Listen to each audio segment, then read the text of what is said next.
citrus upside down cake. This is my mom's pineapple upside down cake, but reinvented to use all of my citrus that I have in my backyard that I absolutely love. So right now what I'm doing is I'm peeling a blood orange that is from my tree. And I've got some grapefruit and some regular orange as well. So what I'm doing now is I'm just giving this guy a slice, because these are going to be the top of our pineapple upside down cake, or I'm sorry, our citrus upside down cake. I still call it. So I've got these guys, I'm going to put them over here. So we're thinking about what the top of the cake is going to be. The top of the cake is the bottom. So we got some parchment in here and we have some butter. Be really just a lot of butter in there because that's going to seep into the cake. So into this pan, we're going to put a little bit of sugar and butter. And that goes on the bottom of the pan. And that is going to turn into this. Yes, that's the glaze. Yes. That's the glaze. Woo! So we're going to make sure that that is all around to the edges. And while this goes off to the edges, you can just place all of your citrus in there. Oh, it's cooking because I had to have it nice and hot. So the citrus goes in here. You want to maybe cool the sugar down before you put the citrus in. And make it a pretty pattern. Do what you want. Just get them all nice and tight together.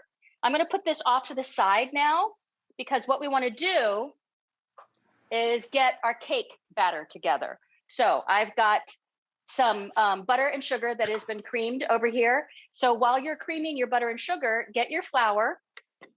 And to your flour, you're going to add some salt and some baking soda and baking powder. That goes in, and then you want to mix it all together, as you know, so there's no clumps anywhere. So that's ready to go. Now that this is ready to go, we're going to finish with our wet ingredients. So I've incorporated the first egg. I'm going to incorporate the second egg. And I forgot one last point about the top of the citrus. This is the way I actually cook at home as well. You're going to take a little bit of orange liqueur and pour that right over. Oh, wow. So Grand Marnier, that's going to give it a little extra flavor. Right. So once the eggs have been incorporated into this, and you always have to scrape down, scrape, scrape, scrape. Okay. I'm going to add in some vanilla. Vanilla and all that zest you zested. Oh, the zest. Yay. Okay, so now that we have all of our wet ingredients are done except for one more. We've got some buttermilk, but before we put the buttermilk in, we want to start doing the dry, wet, dry, wet. Right. Okay, so I'm going to get we're going to get this mixed in until it's just incorporated. Then we're going to add half of our buttermilk. And then that goes in. Buttermilk is actually skimmed milk that is cultured, and that's how it thickens. And it's actually just a magic ingredient for so many things. And I think a completely underused ingredient. Don't you think that, Val? I agree totally. Oops. So you're supposed to start with flour and end with flour? I didn't. I'm sure it's not going to be a big mistake.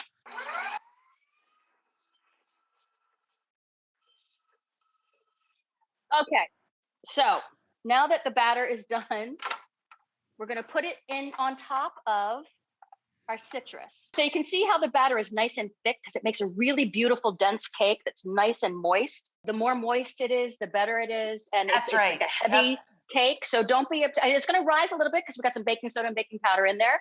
So once it comes out of the oven, I want you to let it rest for at least 15 minutes, a little bit longer if you can. And then the reason we have that parchment paper is in there because remember how sticky it was on the top? Yep. Well, that's going to help it come out. And you can also put a knife through the edges and that'll help it come out.